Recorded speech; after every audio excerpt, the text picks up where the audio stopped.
Firman yang disampaikan oleh Nabi Yeremia kepada Barukh bin Neria, waktu Barukh dalam tahun keempat pemerintahan Yoyakim bin Yosia Raja Yehuda, menuliskan segala firman tersebut dalam sebuah kitab, langsung dari mulut Yeremia. Beginilah firman Tuhan, Allah Israel, tentang engkau, hai Barukh. Oleh karena engkau telah berkata, celakalah aku, sebab Tuhan telah menambahkan kedukaan kepada penderitaanku. Aku lesu karena keluh kesahku, dan aku tidak mendapat ketenangan. Maka beginilah firman Tuhan, sesungguhnya apa yang kubangun akan kuruntuhkan, dan apa yang kutanam akan kucabut, bahkan sekalipun seluruh negeri. Masakan engkau mencari hal-hal yang besar bagimu sendiri? Janganlah mencarinya, sebab sesungguhnya aku mendatangkan malapetaka atas segala makhluk. Demikianlah firman Tuhan. Tetapi kepadamu akan kuberikan nyawamu sebagai jarahan di segala tempat kemana engkau pergi.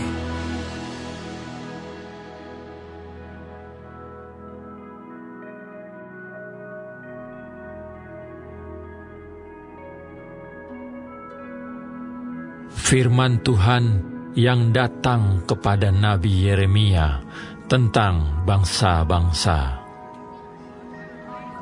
Mengenai Mesir, terhadap tentara Firaun Neko, Raja Mesir, yang berkemah di tepi sungai Efrat dekat Karkemis, dan yang dipukul kalah oleh Nebukadnezar Raja Babel, dalam tahun yang keempat pemerintahan Yoyakim bin Yosia Raja Yehuda. Siapkanlah perisai besar dan perisai kecil, dan majulah untuk bertempur. Pasanglah kuda dan naiklah, hai pengendara-pengendara. Ambillah tempatmu dengan memakai ketopong. Tajamkanlah tombakmu, pakailah baju zirahmu. Mengapa kulihat mereka terkejut, mundur ke belakang? Pahlawan-pahlawan mereka terpukul kalah, lari kocar-kacir tanpa menoleh.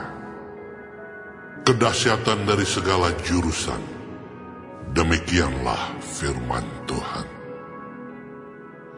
Orang yang tangkas tidak dapat melarikan diri, pahlawan tidak dapat meluputkan diri. Di utara, di tepi sungai Efratlah mereka tersandung dan rebah. Siapakah ini yang meluas seperti sungai Nil, dan yang airnya bergelora seperti sungai-sungai? Itulah Mesir yang meluas seperti sungai Nil, dan yang airnya bergelora seperti sungai-sungai. Ia berkata, aku mau meluas menutupi bumi, membinasakan kota dan penduduknya. Majulah hai kuda-kuda, melajulah hai kereta-kereta. Majulah berperang hai pahlawan-pahlawan, hai kamu orang Ethiopia dan orang Put yang memegang perisai, dan orang Lydia yang membentur busur. Hari itu ialah hari Tuhan Allah semesta alam, hari pembalasan untuk melakukan pembalasan kepada para lawannya. Pedang akan makan sampai kenyang, dan akan puas minum darah mereka. Sebab Tuhan Allah semesta alam mengadakan korban penyembelihan di tanah utara, dekat sungai Efrat. Pergilah ke Gilead mengambil balsam, hai anak Dara, putri Mesir. Sia-sia engkau memakai banyak obat, kesembuhan tidak akan kau dapat.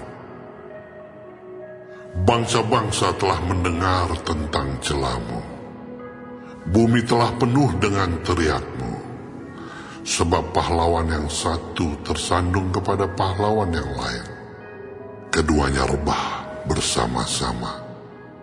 Firman yang disampaikan Tuhan kepada Nabi Yeremia tentang datangnya Nebukadnezar Raja Babel untuk memukul kalah tanah Mesir. Beritahukanlah di Mesir, dan kabarkanlah di Migdol. Kabarkanlah di Memphis dan di Tahpanes. Katakanlah, ambillah tempat dan bersiaplah, sebab sekitarmu habis dimakan pedang. Mengapa Apis melarikan diri? Tidakkah sanggup sapi jantanmu bertahan? Sungguh, Tuhan telah menundukkan dia. Banyak daripadamu yang tersandung dan rebah. Mereka berkata seorang kepada yang lain, marilah kita pulang kepada bangsa kita, ke negeri kelahiran kita, untuk mengelakkan pedang yang merajalela ini. Sebutlah nama Firaun, Raja Mesir, tukang ribut yang membiarkan kesempatan berlalu. Demi aku yang hidup, demikianlah firman Raja yang namanya Tuhan semesta alam. Ia akan datang seperti gunung Tabor yang menjulang di antara gunung-gunung lain, seperti gunung Karmel yang menganjur ke laut. Siapkanlah bagimu barang-barang untuk perjalananmu ke pembuangan, hai putri Mesir yang sudah lama menetap. Sebab Memphis akan menjadi sunyi sepi, dijadikan reruntuhan yang tidak berpenduduk lagi. Juga prajurit-prajurit upahan yang ada padanya adalah seperti anak-anak lembu tambun. Mereka pun berbalik dan melarikan diri bersama-sama. Mereka tidak dapat bertahan, sebab hari bencana mereka menimpa mereka, yakni waktu penghukuman mereka. Suaranya seperti ular yang mendesis apabila mereka berjalan maju dengan bertentara. Mereka mendatangi dia dengan membawa kapak, seperti orang-orang penebang pohon. Mereka menebang hutannya, demikianlah firman Tuhan, sekalipun itu tidak dapat dimasuki. Sebab lebih banyak mereka daripada belalang, tidak terbilang jumlahnya.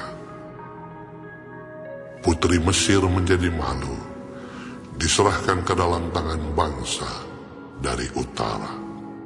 Tuhan semesta alam, Allah Israel, berfirman, sesungguhnya aku mendatangkan hukuman atas dewa Amon dari Tebe, atas Firaun beserta Mesir, dewa-dewanya dan raja-rajanya, yakni atas Firaun beserta orang-orang yang percaya kepadanya.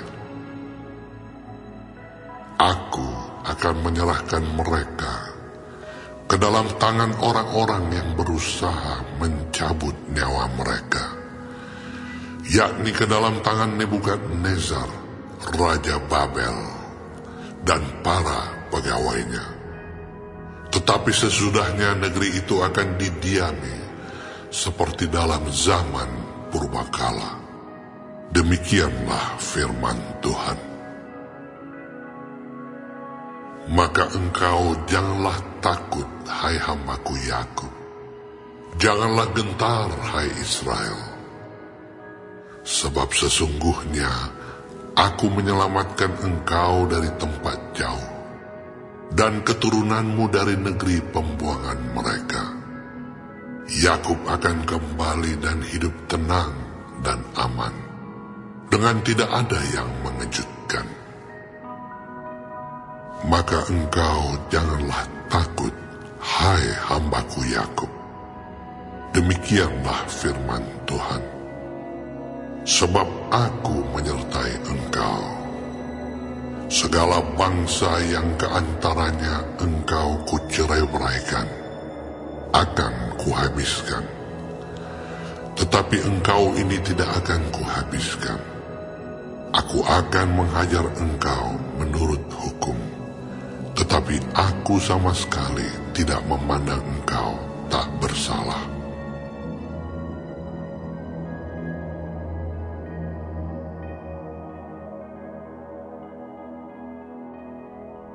Firman Tuhan yang datang kepada Nabi Yeremia mengenai orang Filistin sebelum Firaun mengalahkan Gaza.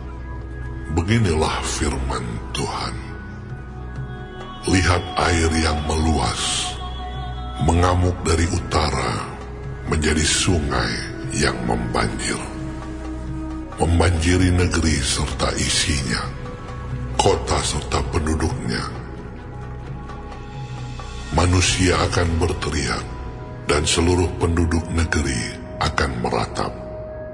Mendengar bunyi derap kuku kudanya, mendengar derak-derik keretanya, kertak-kertuk rodanya.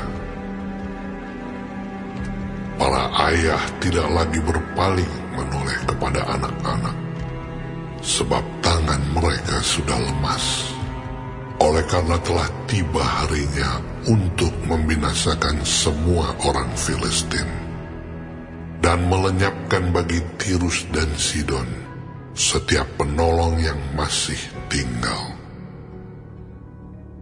Sungguh, Tuhan akan membinasakan orang Filistin, yakni sisa orang yang datang dari pulau Kaftor. Gaza telah menjadi gundul, Askelon telah menjadi bungkam. Hai Asdod, sisa orang enak, berapa lama lagi engkau menoreh-noreh diri? Ah, pedang Tuhan, berapa lama lagi baru engkau berhenti? Masuklah kembali ke dalam sarungmu, jadilah tenang dan beristirahatlah. Tetapi bagaimana ia dapat berhenti? Bukankah Tuhan memerintahkannya? Ke Askelon dan ke tepi pantai laut, kesanalah ia menyuruhnya.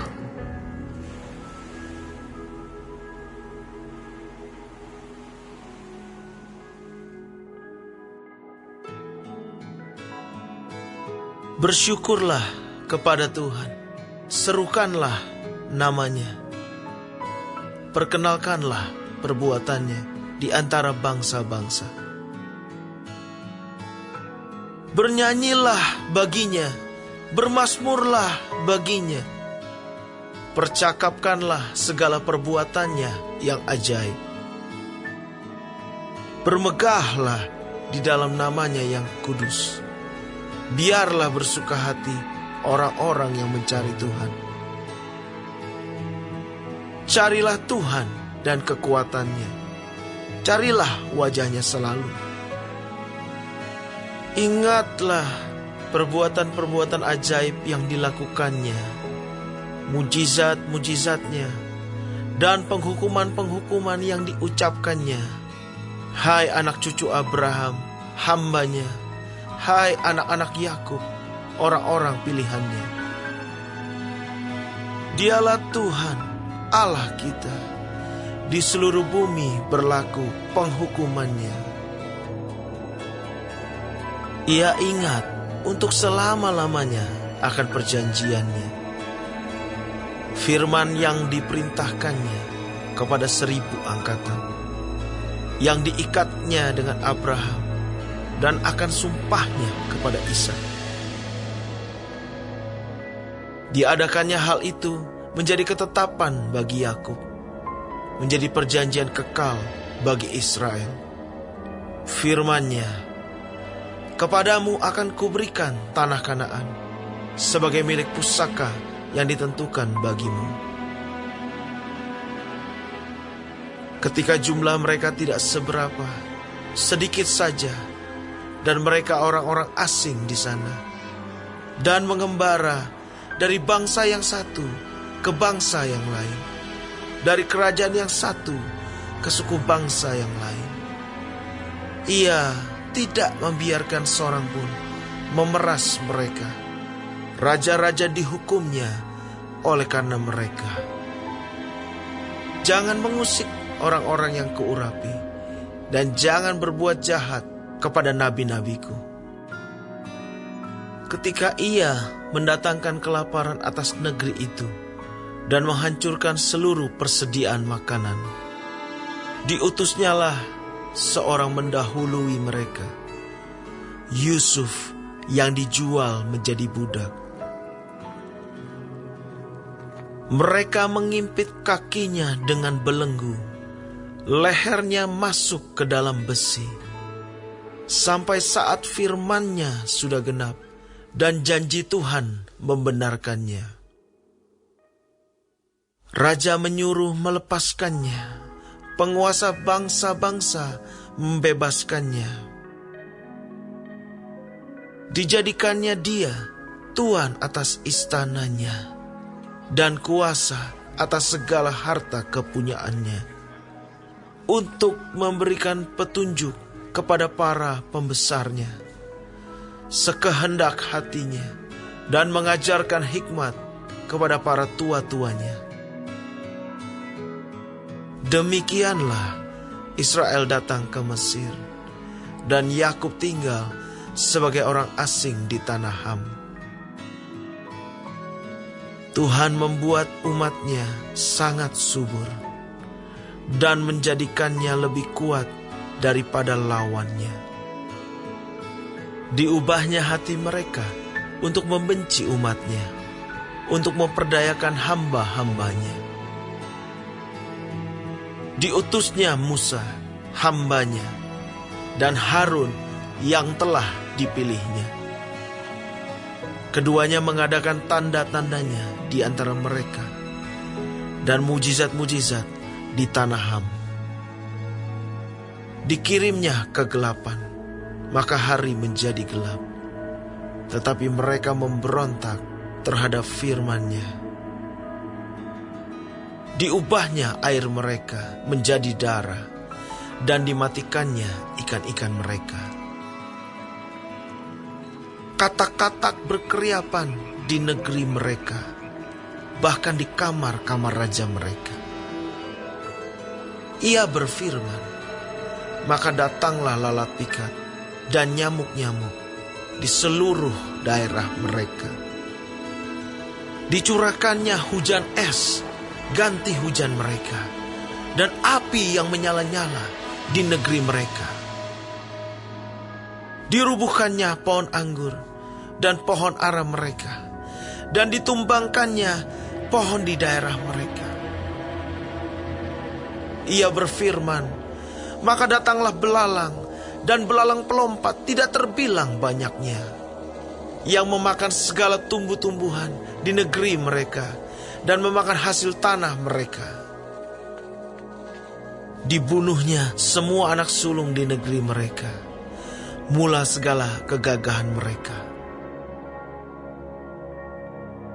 Dituntunnya mereka keluar, membawa perak dan emas, dan di antara suku-suku mereka tidak ada yang tergelincir. Orang Mesir bersuka cita ketika mereka keluar, sebab orang-orang Mesir itu ditimpa ketakutan terhadap mereka. Dibentangkannya awan menjadi tudung, dan api untuk menerangi malam. Mereka meminta, maka didatangkannya burung puyuh, dan dengan roti dari langit dikenyangkannya mereka. Dibukanya gunung batu, maka terpancarlah air, lalu mengalir di padang-padang kering seperti sungai. Sebab ia ingat akan firman-Nya yang kudus, akan Abraham hamba-Nya. Dituntunnya umat-Nya keluar dengan kegirangan, dan orang-orang pilihan-Nya dengan sorak-sorai. Diberikannya kepada mereka negeri-negeri bangsa-bangsa, sehingga mereka memiliki hasil jerih payah suku-suku bangsa, agar supaya mereka tetap mengikuti ketetapannya dan memegang segala pengajarannya. Haleluya.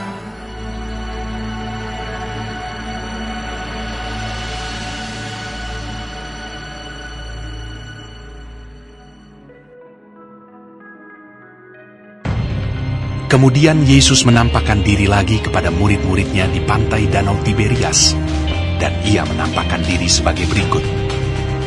Di pantai itu berkumpul Simon Petrus, Thomas yang disebut Didimus, Nathanael dari Kana yang di Galilea, anak-anak Zebedeus, dan 2 orang muridnya yang lain. Kata Simon Petrus kepada mereka, "Aku pergi menangkap ikan." Kata mereka kepadanya, "Kami pergi juga dengan engkau." mereka berangkat lalu naik ke perahu, tetapi malam itu mereka tidak menangkap apa-apa. Ketika hari mulai siang, Yesus berdiri di pantai, akan tetapi murid-murid itu tidak tahu bahwa itu adalah Yesus. Kata Yesus kepada mereka, "Hai anak-anak, adakah kamu mempunyai lauk pauk?" Jawab mereka, "Tidak ada." Maka kata Yesus kepada mereka, "Tebarkanlah jalamu di sebelah kanan perahu, maka akan kamu peroleh." Lalu mereka menebarkannya, dan mereka tidak dapat menariknya lagi karena banyaknya ikan. Maka murid yang dikasihi Yesus itu berkata kepada Petrus, "Itu Tuhan." Ketika Petrus mendengar bahwa itu adalah Tuhan, maka ia mengenakan pakaiannya, sebab ia tidak berpakaian, lalu terjun ke dalam danau. Murid-murid yang lain datang dengan perahu karena mereka tidak jauh dari darat, hanya kira-kira 200 hasta saja, dan mereka menghela jala yang penuh ikan itu.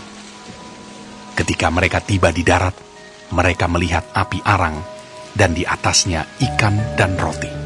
Kata Yesus kepada mereka, "Bawalah beberapa ikan yang baru kamu tangkap itu." Simon Petrus naik ke perahu lalu menghela jala itu ke darat, penuh ikan-ikan besar, 153 ekor banyaknya. Dan sungguh pun sebanyak itu, jala itu tidak koyak. Kata Yesus kepada mereka, "Marilah, dan sarapanlah." Tidak ada di antara murid-murid itu yang berani bertanya kepadanya, "Siapakah engkau?" Sebab mereka tahu bahwa ia adalah Tuhan. Yesus maju ke depan, mengambil roti dan memberikannya kepada mereka. Demikian juga ikan itu. Itulah ketiga kalinya Yesus menampakkan diri kepada murid-muridnya sesudah ia bangkit dari antara orang mati. Sesudah sarapan, Yesus berkata kepada Simon Petrus, "Simon anak Yohanes, apakah engkau mengasihi aku lebih daripada mereka ini?" Jawab Petrus kepadanya, "Benar Tuhan, Engkau tahu bahwa aku mengasihi Engkau." Kata Yesus kepadanya, "Gembalakanlah domba-dombaku." Kata Yesus pula kepadanya untuk kedua kalinya, "Simon anak Yohanes, apakah engkau mengasihi aku?" Jawab Petrus kepadanya, "Benar Tuhan, Engkau tahu bahwa aku mengasihi Engkau." Kata Yesus kepadanya, "Gembalakanlah domba-dombaku."